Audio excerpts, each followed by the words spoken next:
You wrote for how long before you found success? I think it was 28 years I was trying to write.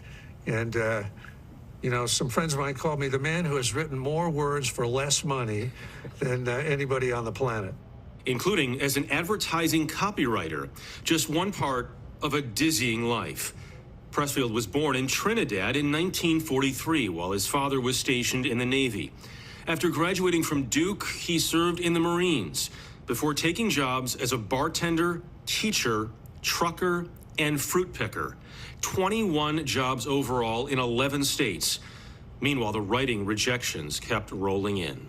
Was there a lowest point? At one point, I was in New York driving a cab, dead broke, living just me and my cat in this apartment, and I didn't know what else to do. You know, I was wondering whether I should hang myself or blow my brains out and how that would affect my poor cat. But here's the positive side of that, for whatever this is worth. After a few days of like utter agony, I said to myself, why don't I go to Hollywood and try to be a screenwriter? Screenwriting, including the forgettable King Kong Lives, didn't really work out, but finally book writing did. Pressfield published his first at the age of 52, the fantastic The Legend of Bagger Vance. Later made into a movie with Matt Damon, Charlize Theron, and Will Smith. Since Gates of Fire, Pressfield has alternated between historical fiction and nonfiction books of guidance and inspiration. The best one, 2002's The War of Art, focusing on resistance. Resistance with a capital R is that negative force that will try to stop us from moving from a lower level to a higher level. Self-sabotage, fear, arrogance, complacency, procrastination. And to me, the number one thing that any writer or artist needs to know is they've got to overcome that force one way or another before they can do anything. Like I say, it's not the writing that's the hard part, it's the sitting down to write. Everybody on YouTube, thank you so much for watching one of my videos. If this is the first time watching, don't forget to hit that subscribe button, the notification button, so you can see the videos that are released on a daily basis, because I'm sure they're going to help you in many different aspects of life and definitely business, and the music business especially. And let me know in the comments what you think about this video, or if you want me to do any other topics, because if you guys help me grow my channel with subscribing, hit the notification button, commenting, interacting with me, even disliking. If you don't like it, man, let me know, dislike it. But if you guys help me grow my channel, gives me more opportunity to get a bigger staff and have more time to do these videos on a daily basis. So again, thank you, and let's get to today's video. What's up, guys? My name is Matei, another day for Music Biz Daily, and I really wanted to show you that clip of the story of Steven Pressfield. I saw that yesterday morning as I was waking up on CBS, and that story really, captivated me. It really inspired me as well, and I think it will inspire a lot of artists, producers, and DJs, and anybody that's sort of an artist, quasi-artist, or being in any type of industry with the artistic aspect to it. Because as you heard, this man wrote for so many years with rejection and no success whatsoever, and then in his 50s, his first book was published, which actually ended up, I think it was the first book that ended up being a screenplay for that movie with Will Smith. Even though he tried to be a screenwriter, and he had a movie with Steven Seagal, he had that King Kong movie, I believe, but all of them, as you guys know, if you've seen any of those movies, I've seen the Steven Seagal one, but all the other ones I've never heard of, they must have flopped.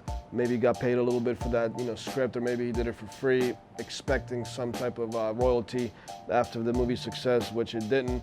So you see that this guy went through ups and downs before his career actually took off as a writer, and I don't know how old he is now, but I'm assuming he's at least in his 60s, maybe even in his 70s, as his career is flourishing. And I wanted to show that video because a few reasons. Stay consistent and don't give up, right? But you also can be sort of delusional, which, I'm sure this guy had a little bit of delusion in himself, but he kept going and going and going until his books caught on. Maybe if he would have understood the business of publishing, it would have been, slightly different, right? But the fact that he also tasted multiple industries, he was a teacher, he was, cab driver, he had all these different, jobs throughout his years, I believe that sort of gave them different perspectives on different industries, different business models, different things that not only inspired them to, write about certain stories, but also maybe let them understand how different businesses work and how to approach the writing industry. Finally, so there's many different elements, but I just love the story because look, at the end of the day, writers that publish books are really no different these days than an artist as a producer or a podcaster even, right? Because like it's the tools of the trade are so abundant that it's made it so easy for anyone to be a writer and self-publish on Amazon or even Audible. It's so much easier to be an artist, to produce your own song in the computer, record it in your bedroom and put it out. It's so easy to learn how to be a producer. It's so easy to create a podcast. It's a couple $100 worth of equipment and perseverance and just figuring shit out and like you get going. So it's very, very saturated. And I'm sure Steven Pressfield dealt with a lot of this throughout his life. It took him, let's say he started writing in his 20s. It took him 30 years just to have his first major book published that had any type of success that allowed him to live off of being a writer.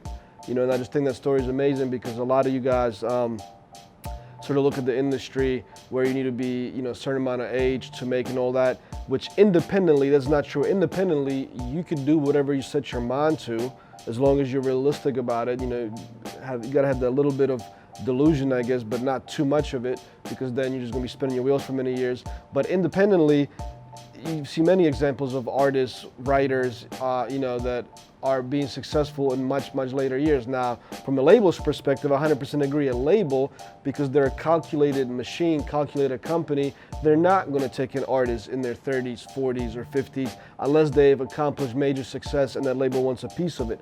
The labels are going to invest, or even publishing houses, into younger writers usually, younger artists for the label side of things for sure, because they know that, at least traditionally and what has worked in the label's eyes, they've been able to market artists that are starting in their late teens into like their late 20s. And a lot of times after that, the artist and the brand fizzles out. So that's their model. But just because a label was a calculated, machine that works off of numbers and is less emotional about the business, just because they're doing something doesn't mean that you independently can't do anything else. Because I keep talking about this all the time, the amount of tools and the amount of knowledge that's out there for you to be successful in many different things independently on your own with just the investment of time and a little bit of money into marketing your brand. It's greater than ever. It's never been easier to succeed in whatever you want.